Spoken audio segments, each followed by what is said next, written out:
Hello, everyone. So today, the agenda for the session when it comes to DXP, or what we call as a digital experience platform, all the way from selecting the right platform, considering how do you go about implementing it, and what are those key considerations when you do that, and once implemented, how do you ensure that there is better user adoption.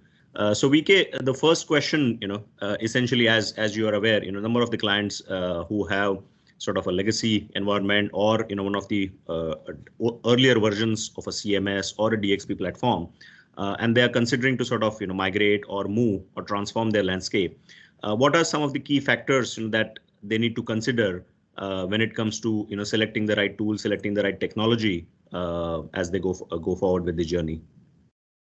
Yes, as there are many factors that we need to consider while we're selecting any new technologies or CMS or the DXP here.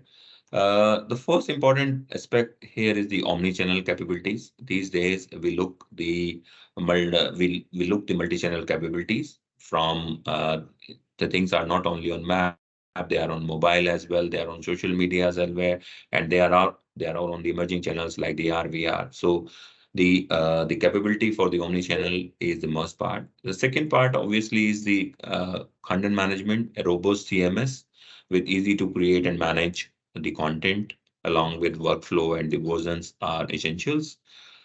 Another important aspect is the personalization. So marketers love personalization. That's must for the any new platform. Obviously, the marketers and the business team needs to know what's going behind the scene as well. So they need the analytics and the reporting behind the personalization and their content usage as well. Another important aspect is the integration. So you need to connect your DXP with the addition the systems like the CRM and the e-commerce, also like the search platform. So integration is kind of the must.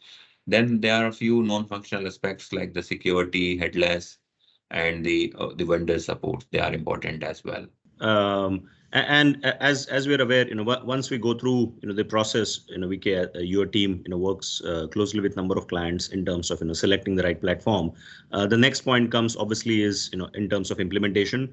So while we kind of implement the new CMS, we are changing the technology. We need to look into the existing content as well. So content is strategy that we need to see what's content required on the new platform or not. We need to kind of uh, go through in detail. So that is the must. The second aspect is the API design. As we talked about, like these days in the last part, headless is important, and in headless world, the API considerations are important. How do you will connect your front-end application with the front-end, the back-end application, the CMS, and the other aspects. So that is important.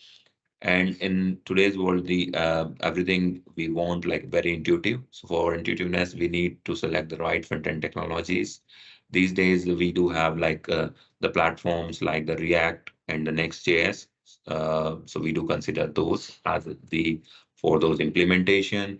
And then while implementing, we need to kind of host, look for a serverless infrastructure like the Netlify, Vercel, AWS. There are many different hosting platforms. They provide the serverless hosting, and because of the SEO and the demand, the performance has kind of become the number one priority from the SEO perspective. And again, some of the non-functional aspects like the security implementation, we need to consider. And lastly, we need to see how we kind of analyze the new platform and monitor it so that we can continuously improve our journey. Thanks, VK. I think the next crucial factor, VK, is in essence the user adoption. So can you talk about how do we go about, or how do organizations go about ensuring that there is better user adoption when it comes to the DXP platform? Yes, so after selecting and implementing, the adoption of any new technologies into the company is quite of important aspect. And first important part that we need to consider is the provide training and support. So when we implement like the new technology, training and support to the users are important. You need to clearly communicate the benefit of the technology to the user that help them to kind of shows the interest into the technology. You need to take the feedback, solicit feedback from them.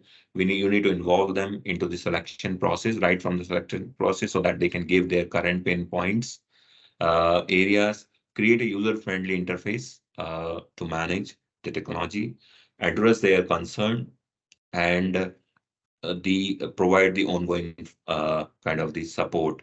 Because when we implement new thing, it's not just one-time job just to provide the training. We need to continuously provide the support for quite some time to adopt the technology successfully. Thank you, VK, and thank you everyone for joining us, for the session. Hope this gave a good overview in terms of, how do you plan about the DXP journey.